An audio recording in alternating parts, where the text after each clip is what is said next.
पैसा, रुपया, करेंसी या फिर डॉलर, जिनको हासिल करना आजकल हमारा मकसद बनता जा रहा है, जिसके बगैर इंसान की वैल्यू सिफर हो जाती है।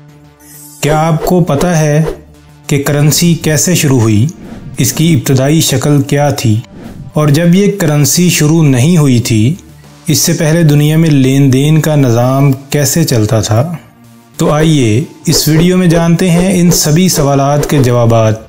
मगर इससे पहले गुजारिश है, चैनल को सब्सक्राइब करके हमें सपोर्ट कीजिए ताकि हम इस तरह की दिलचस्प वीडियोस आपके लिए लाते रहें।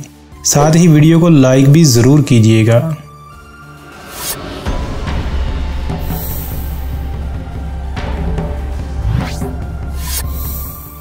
अस्सलामुअलैकुम वरहमतुल्लाहि वबरकातुहू। मैं हूं मोहम्मद वसीम और आप देख रहे हैं दास्तान माजी।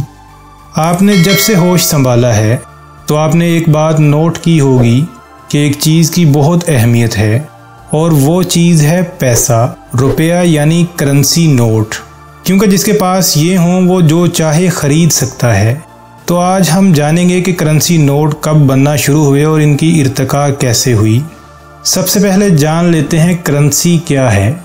करेंसी वो सिक्का, नोट, चीज़ या जिस्मानी नुमाइंदगी है जो पैसे की शक्ल को ज़ाहिर करती है। मेरे ख़्याल में आप इस तरह से बेहतर समझ सकते हैं कि करेंसी की बुनियादी शक्ल कागज़ी नोट, सिक्के या प्लास्टिक कार्ड जैसे क्रेडिट या डेबिट कार्ड्स वगैरह। पैसे और करेंसी की इस्तिलाहात अक्सर एक दूसरे के बदले इस्तेमाल होती हैं, लेकिन कई नज़रियात बताते हैं कि वो एक जैसे नहीं हैं। कुछ नज़रियात के मुताबिक पैसा फितरी तौर पर एक गैर महसूस तसव्वुर है। दूसरी तरफ करेंसी पैसे के गैर महसूस तसव्वुर का जिस्मानी या ठोस मज़हर है। तो फिर भाई पैसा क्या है, आइए जानते हैं। पैसे की बुनियादी शक्ल नंबर है। पैसे की अपनी कोई कदर नहीं होती, चाहे इसकी नुमाइंदगी दहाती सिक्के, कागज़ का एक टुकड़ा या कंप्यूटर के ज़रिए इलेक्ट्रॉनिक तौर पर की जाने वाले कोड के ज़रिए की जाती हो, बल्कि ये दौलत या अशिया की कदर ज़ाहिर करने के लिए इस्तेमाल किया जाता है। 2022 के आखिर में आलमी दौलत का तखमीना तकरीबन 463.6 ट्रिलियन डॉलर होने के साथ पैसे की कदर इस अहमियत पर मुनहसर है कि लोग इसे ज़र मुबादला ज़ाहिर करने का ज़रिया, पैमाइश की अकाई और दौलत के ज़ख़ीरा का हिसाब करने के तौर पर इस्तेमाल करते हैं। पैसा लोगों को बिलवास्ता तौर पर अशिया और सर्विसेज के लेन देन करने के काबिल बनाता है। ये सामान की कीमत को बताने में मदद करता है और लोगों को अपनी दौलत का ज़ख़ीरा करने में मदद फराहम करता है। ये अकाउंट की अकाई के तौर पर काम आता है। ये एक समाजी तौर पर कबूल शुदा मेयार है जिसके ज़रिए चीज़ों की कीमत लगाई जाती है और जिसके साथ अदायगी कबूल की जाती है। ताहम रकम का इस्तेमाल और शक्ल दोनों पूरी तारीख में तैयार हुए हैं। मगर क्या आपने कभी सोचा कि पैसा तो कोई 4 या 5 हज़ार साल पहले बनाया गया और दुनिया की तारीख तो हज़ारों साल पुरानी है? तो उस वक़्त लोग कैसे लेन देन करते थे? पैसे आने से पहले मौरखीन आमतौर पर इस बात पर मुत्फिक हैं कि बार्टरिंग का एक निज़ाम इस्तेमाल किया जाता था। अब आप सोच रहे होंगे कि ये बार्टर सिस्टम आखिर क्या था? बार्टर सिस्टम सामान और सर्विसेज की बराह रास्त तजारत को कहते हैं। मिसाल के तौर पर एक किसान जूतों के एक जोड़े के इवज़ गंदम की एक बोरी को जूता बनाने वाले से बदल सकता था, या फिर कोई मामार है तो वो अपनी महारत के इवज़ अपनी ज़रूरत की चीज़ किसी दूसरे से ले लेता था। अगर कोई टीचर है तो वो अपनी सर्विस के लिए किसी दूसरे से अपने खाने पीने का सामान या जो उसके पास होता वो ले लेता। सादा अल्फाज में एक चीज़ के बदले दूसरी चीज़ लेना, इसको बार्टर सिस्टम कहा जाता है। ताहम इसकी शराइत और मामलात तय करने में खासा वक़्त लगता था। करेंसी की एक किस्म सदियों में आहिस्ता आहिस्ता तैयार हुई, जिसमें जानवरों की खालें, नमक और हथियार जैसी आसानी से तजारत की जाने वाली अशिया शामिल थीं। ये तजारत शुदा अशिया ज़र मुबादला के ज़रिए काम करती थीं। तजारत का ये निज़ाम पूरी दुनिया में फैला हुआ था और आज भी ये दुनिया के कुछ हिस्सों में ज़िंदा है। پیسے کی مقبولیت میں اضافہ کچھ اس وجہ سے بھی ہوا کہ اس کے ذریعے کیا جانے والا لین دین تیز رفتار تھا اور اس کے لیے سوائے نمبرز کے طے کیے جانے سے زیادہ شرائط و ضوابط کی ضرورت نہیں تھی۔ اگست 2021 کے اوائل میں سینگسو کی اسٹیٹ یونیورسٹی کے چینی ماہرین آثار قدیمہ نے چین کے صوبہ ہینان میں گوانسوانگ میں دنیا کی تقریباً سب سے قدیم ترین محفوظ طریقے سے تاریخ کے سکے کی کھدائی کی جگہ کی دریافت کا اعلان کیا۔ ٹیکسال ایک ایسی جگہ کو کہا جاتا تھا جہاں کرنسی بنائی جاتی تھی۔ اس دور میں مغرب میں 6 صدی قبل مسیح کے یونانی شاعر زینوفینس، جس کا حوالہ مورخ ہیروڈوٹس نے نقل کیا ہے، اس نے دہاتی سکے کی ایجاد کو لیڈیوں سے منسوب کیا ہے۔ خیال کیا جاتا ہے کہ 600 قبل مسیح میں لیڈیا کے بادشاہ ایلیٹس نے پہلی سرکاری کرنسی لیڈیان سٹیٹر کی تخلیق کی۔ اس وقت سکے الیکٹرم سے بنائے گئے تھے۔ یہ چاندی اور سونے کا مرکب ہے جو قدرتی طور پر موجود ہوتا ہے اور سکوں پر کچھ خاص تصویروں کی مہر لگی ہوئی تھی جس سے سکوں کی قیمت کا تعین کیا جا سکتا تھا۔ لیڈیا کی کرنسی نے لیڈیا کے ملک کو اپنے اندرونی اور بیرونی تجارتی نظام کو بڑھانے میں مدد کی اور اسے ایشیائے مائنر کی امیر ترین سلطنتوں میں سے ایک بنا دیا۔ آج جب کوئی کہتا ہے کروسیس جیسا امیر، تو وہ اس آخری لڈیان بادشاہ کا حوالہ دے رہے ہیں جس نے سونے کا پہلا سکہ بنایا تھا۔ سکوں کے بعد یہ کرنسی کاغذی نوٹوں میں تبدیل ہو گئی، مگر ایک لمبے عرصے تک ان سکوں نے اس دنیا پر راج کیا۔ 1260 عیسوی کے دوران چین کا یوآن خاندان سکوں سے کاغذی کرنسی میں منتقل ہوا۔ اس وقت تک مارکو پولو، جو کہ ایک وینیش تاجر، ایکسپلورر اور مصنف تھا جس نے شاہراہ ریشم کے ساتھ ساتھ ایشیا کا سفر کیا، اس نے تقریباً 1271 عیسوی میں چین کا دورہ کیا اور چین کے شہنشاہ کو پیسے کی فراہمی کی۔ یورپ کے کچھ حصے 16ویں صدی تک دہاتی سکے کو اپنی واحد کرنسی کے طور پر استعمال کرتے تھے۔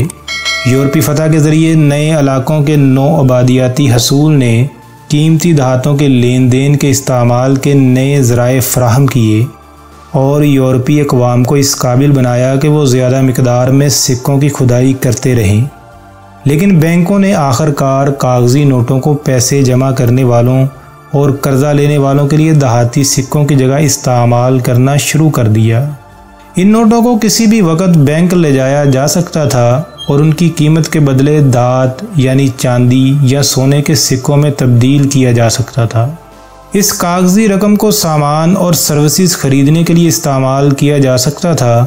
اس طرح یہ بہت زیادہ کام کرتا تھا جیسا کہ آج کی کرنسی جدید دنیا میں کرتی ہے، لیکن یہ حکومت کی بجائے بینکوں اور نجی اداروں کی طرف سے جاری کیا جاتا تھا، جو اب زیادہ تر ممالک میں کرنسی جاری کرنے کے ذمہ دار ہیں۔ یورپی حکومتوں کی طرف سے جاری کردہ پہلی کاغذی کرنسی دراصل شمالی امریکہ میں ان کی نو آبادیاتی حکومتوں نے جاری کی تھی۔ چونکہ یورپ اور شمالی امریکہ کی کالونیوں کے درمیان ترسیل میں کافی وقت لگتا تھا، اس لیے کالونیوں میں اکثر نقد رقم ختم ہو جاتی تھی۔ بارٹر سسٹم پر واپس جانے کی بجائے نو آبادیاتی حکومتوں نے IOUs جاری کیے جو کرنسی کے طور پر تجارت کرتے تھے۔ پہلی مثال 1685 میں جب کینیڈا ایک فرانسیسی کالونی تھی، تب سپاہیوں کو فرانس کے سکوں کی بجائے نقد رقم کے طور پر استعمال کرنے کے لیے گورنر کے دستخط شدہ کارڈ جاری کیے گئے تھے۔ یورپ میں کاغذی کرنسی میں تبدیلی نے بین الاقوامی تجارت کا منظر بدل دیا۔ بینکوں اور حکمران طبقات نے دوسری قوموں سے کرنسی خریدنا شروع کی اور پہلی کرنسی مارکیٹ بنائی۔ کسی خاص بادشاہت یا حکومت کے استحکام نے ملک کی کرنسی کی قدر کو متاثر کرنا شروع کیا اور اس طرح اس ملک کی بین الاقوامی کرنسی کی بڑھتی ہوئی مارکیٹ میں تجارت کرنے کی صلاحیت بھی زیر اثر آنے لگی۔ آہستہ آہستہ بین الاقوامی طور پر کرنسی کو لے کر مقابلہ بھی جاری ہو گیا۔ مختلف ممالک کے درمیان مسابقت یعنی کمپٹیشن اکثر کرنسی کی جنگوں کا باعث بنتی تھی۔ जहां मुसाबकती ममालिक यानी कम्पिटिटर्स हरीफ की करेंसी की कीमत को ऊपर चलाकर और दुश्मन के सामान को बहुत महंगा बनाकर या उसे नीचे उतार कर और दुश्मन की कुव्वत ख़रीद को कम करके यानी अदायगी करने की सलाहियत को तब्दील करने की कोशिश करते थे। करेंसी नोट आज भी किसी न किसी शक्ल में हमें नज़र आते हैं, मगर अब बात इससे आगे बढ़ चुकी है और इस जदीद टेक्नोलॉजी के दौर ने लेन देन की एक नई शक्ल मुतारफ़ करवाई है, जिसे आप घर बैठे महज टच सिस्टम के तहत अदायगी और लेन देन कर सकते हैं। जी हाँ, हम मोबाइल के ज़रिए की जाने वाली अदायगियों के बारे में बात कर रहे हैं। मोबाइल अदायगी सामान और सर्विसेज की अदायगी के लिए इस्तेमाल होने वाली रकम से मुराद है इनका इस्तेमाल किसी दूसरे फ़र्द को रकम मुंतकिल करने के लिए भी किया जा सकता है, जैसे कि ख़ानदान के किसी फ़र्द या दोस्त को। ये सब पोर्टेबल इलेक्ट्रॉनिक डिवाइस जैसे स्मार्टफोन या टैबलेट डिवाइस का इस्तेमाल करते हुए किया जा सकता है। अदायगी का ये तरीका शुमाली अमेरिका जाने से पहले एशिया और यूरोप में सबसे पहले नुमाया हुआ। टेक्स्ट मैसेज के ज़रिए अदायगियों से टेक्नोलॉजी तैयार हुई ताकि स्मार्ट आलात पर कैमरा ऐप के इस्तेमाल करते हुए चेक जमा कराए जा सकें। एप्पल पे और गूगल पे जैसी मोबाइल अदायगी की खिदमात सार्फिन से लेकर पॉइंट ऑफ सेल तक की जाने वाली अदायगियों के लिए अपने प्लेटफार्म को एक्टिव करने के लिए कोशां हैं। अदायगी के इस तरीके के लिए वक़फ़ ऐप्स भी हैं बशमूल वेनमो और पेपाल, और इनके अलावा भी दीगर ऐप्स और कंपनीज़ इन सर्विसेज को फराहम करने के लिए मार्केट में अवेलेबल हैं। और बात यहीं ख़त्म नहीं हुई, इसके बाद मुतारफ़ हुई वर्चुअल करेंसीज़। ये करेंसीज़ सिर्फ इलेक्ट्रॉनिक शक्ल में दस्तयाब हैं। पैसे की डिजिटल नुमाइंदगी के तौर पर इस किस्म की करेंसी को कंप्यूटर एप्लीकेशंस या ख़ास तौर पर नामज़द करदा सॉफ्टवेयर का इस्तेमाल करते हुए ज़ख़ीरा और तजारत किया जाता है। वर्चुअल करेंसी की अपील ये है कि ये रवायती ऑनलाइन अदायगी के तरीक़ाकार के मुकाबले में कम ट्रांजैक्शन फ़ीस का दावा करती है। बिटकॉइन तेज़ी से वर्चुअल करेंसियों का मेयार बन गया। इसे 2009 में सातोशी नाकामोतो ने जारी किया था। दुनिया की तमाम बिटकॉइन की कीमत सिर्फ $522.5 बिलियन थी।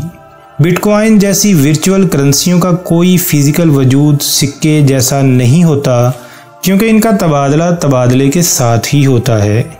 अगरचे बिटकॉइन सबसे ज़्यादा मकबूल और महंगा है, वर्चुअल करेंसी सिर्फ बिटकॉइन के नाम से ही नहीं बल्कि दूसरे नामों से भी मौजूद हैं। इनमें XRP, एथीरियम और डोजकॉइन शामिल हैं। रकम की तारीख अभी लिखी जा रही है। ज़र मुबादला का निज़ाम जानवरों की खालों को तब्दील करने से शुरू हुआ और सिक्के बनाने से लेकर कागज़ी रकम की छपाई तक मुंतकिल हो गया, और आज हम इलेक्ट्रॉनिक लेन देन की तरफ बड़े पैमाने पर तब्दीली के करीब नज़र आते हैं।